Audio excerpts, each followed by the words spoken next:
2022년 1월 10일부터 10월 14일까지 경제신문을 읽어주기 시작하겠습니다. 옥천은 부동산, 경제금융, 주식 종합면.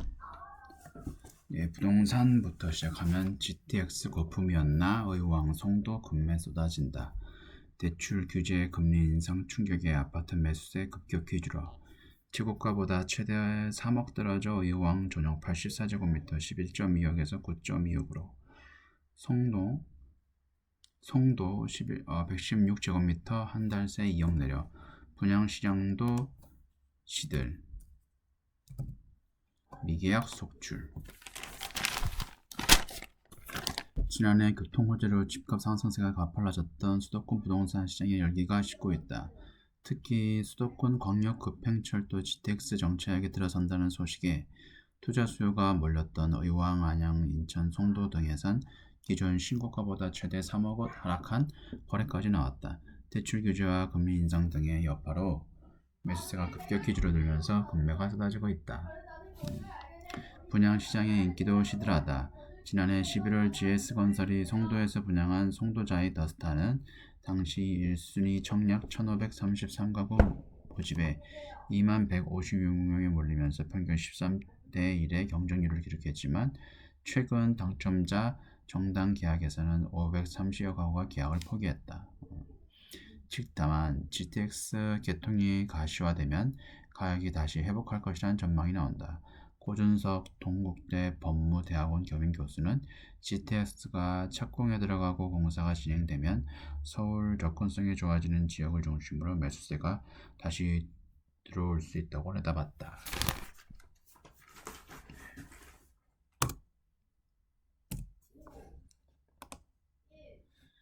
다음 경제금융 주식 맥 못 추는 성장주 깜짝 실적주로 갈아타라. 미국 국채금리 급등, 성장주 치명타, 공매도 늘고 손절매 이어질 우려. 4분기 실적 대폭 상승 기대되는 한국조선해양 월드로 8% 뛰어. 경기민감주, 금융보험도 상승세.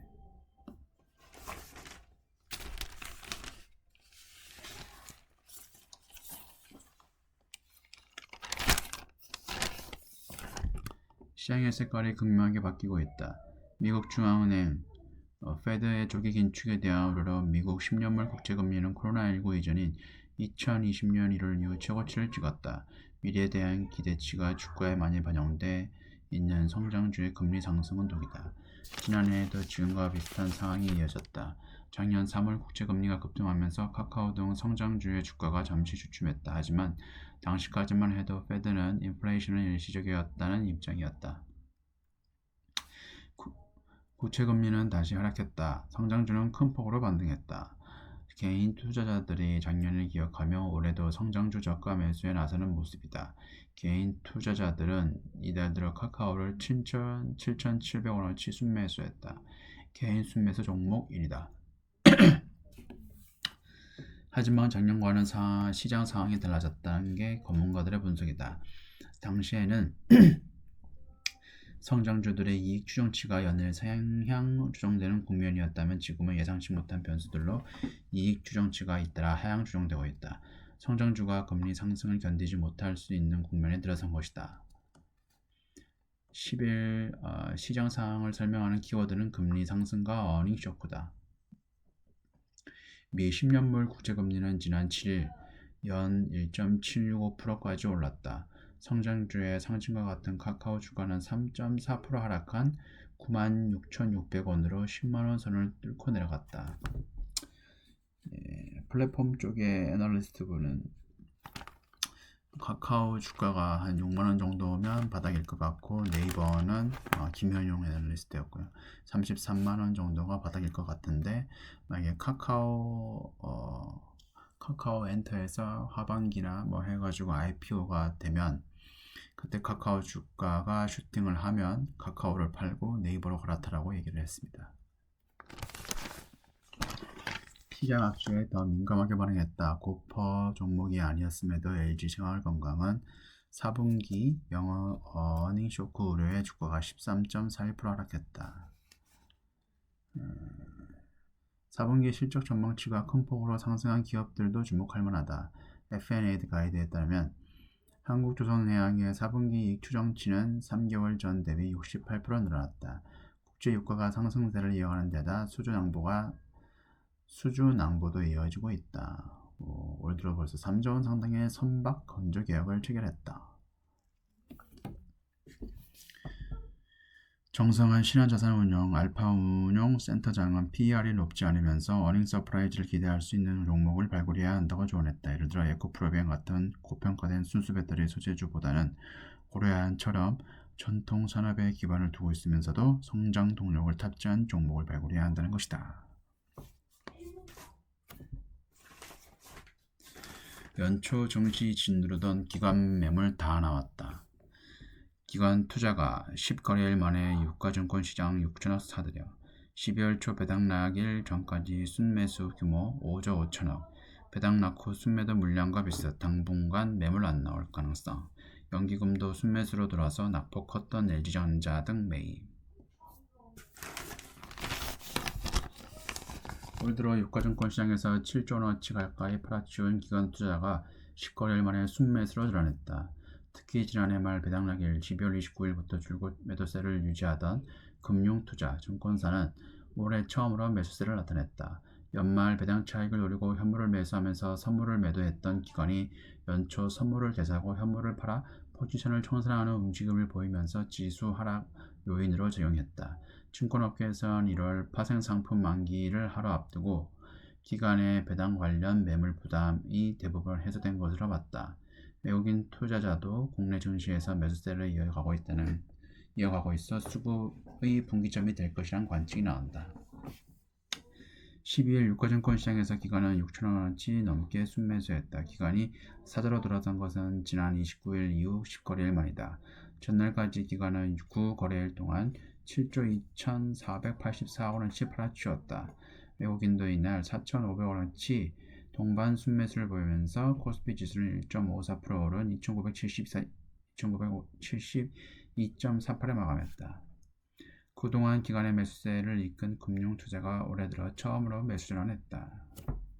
전문가들은 작년 말부터 이어져온 기관의 배당 차익 거래에 따른 매도세가 일단락된 것으로 분석했다. 옵션 만기일인 13일 이후 국내 증시 수급에 변화가 있을 것이라는 전망이 나온다. 정인지 유한타증권연구원은 대부분 배당 나길 10일이 지난 후에는 금융투자가 매도세가 진정되면서 수급 부담도 줄어든다며 특히 이번처럼 배당락 이후 금융투자 매도세가 강했다면 오히려 매수세 유입을 기대할 수 있다고도 말했다. 정 연구원은 금융투자의 경우 개별 주식 선물을 이용해 배당 차익 거래를 한 정황도 나타나고 있다고 덧붙였다. 연기금도 순매수 전환하는데 연기금은 삼성전자를 마이너스 3,020억 팔고 카카오 1,400억, 네이버 1,300억, 그 다음에 크래프톤 1,200억을 순매도했다. 연기금은 순매도 기조를 이어가면서도 낙폭이 컸던 저평가주를 사모았다. 이날 연기금이 13거래일 만에 순매수로 돌아서긴 했지만 순매수 추세로 이어질 가능성은 크지 않다는 관측이 지배적이다.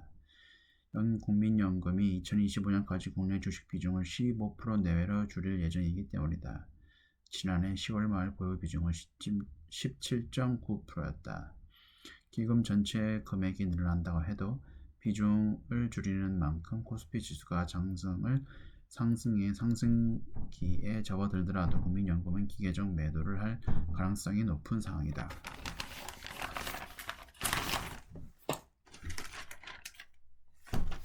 종합면 암호화폐에 밀린 터키 리라화의 굴욕. 인플레 역행한 저금리 정책의 리라와 같이 40% 폭락하자 암호화폐가 더 안전하다. 1년 반 만에 거래액 73배 폭증. 법정 화폐 채택한 엘살바도르 비트코인 투자 손실률 14%. 터키인들이 글로벌 암호화폐 시장에 큰 손으로 떠올랐다. 터키 리라와 가치가 폭락하면서 터키인 사이에서는 상대적으로 암호화폐가 안전자산 대우를 받고 있기 때문이다. 터키 대통령이 인플레이션을 잡기 위해서는 기준금리를 이해해야 한다는 등 시장에 역행하는 정책을 펼친 결과다. 월스트리트 저널의 블록체인 정보업체 체인앨리시스를 이용해 바이낸스 등 세계 암호화폐 거래소에서 작년 12월 마지막 일주일간 일화화로 암호화폐를 거래한 액수가 124억 달러, 14억 7,300억 원을 기록했다고 10일 보도했다. 2020년 6월 초 일주일 거래액 1억 7천만 달러 비교하면 1년 6개월 만에 73배가량 불어났다. 달러 대비 리라 가치는 지난해 9월 이후 40% 폭락하는 등 변동성이 극심해졌다. 터키인 사이에서는 차라리 비트코인 등 암호화폐가 안전한 가치 저장소라는 인식이 확대됐다. 터키 암호화폐 거래소 비틀로이 에스라 알페이 최고 마케팅 책임자는 터키인들은 암호화폐를 장기적으로 투자 자산, 장기적으로는 인플레이션 해치 수단으로 여기고 있다고 말했다. 리라화가 암호화폐보다 위험 자산으로 추락하는 배경에는 에르도안 대통령의 경제 정책이 있다. 그는 기준금리를 인하여 인플레이션을 잡겠다는 특이한 경제 철학을 갖고 있다. 미 중앙은행을 비롯한 세계 중앙은행들이 인플레이션에 대처하기 위해 금리 인상을 고려하는 상식과는 정반대다. 그는 금리 인상이 만악의 부모라는 생각을 갖고 있다. 저금리를 유지해 고성장을 유지할 수 있고 2023년 대선에서 자신이 승리가 가능하다는 기대 때문이다. 터키의 지난해 12월 물가 상승률은 36%로 19년 만에 최고치를 기록했다. 그럼에도 같은 날 터키 중앙은행은 4개월 연속 기준금리를 낮췄다. 지난해 9월 19%던 기준금리는 연 14%로 낮았다. 기준금리 자체가 높네.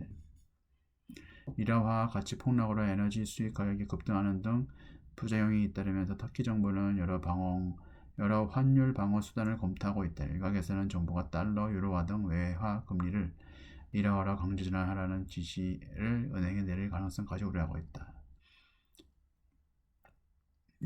블룸버그 통신에 따르면 세계 최초로 비트코인을 법정화폐로 채택한 엘살바도르가 국가 예산을 비트코인에 투자했다가 현재 14%의 손실률을 기록하고 있는 것으로 주장했다. 네, 여기까지고요. 지금까지 시청해 주셔서 감사합니다.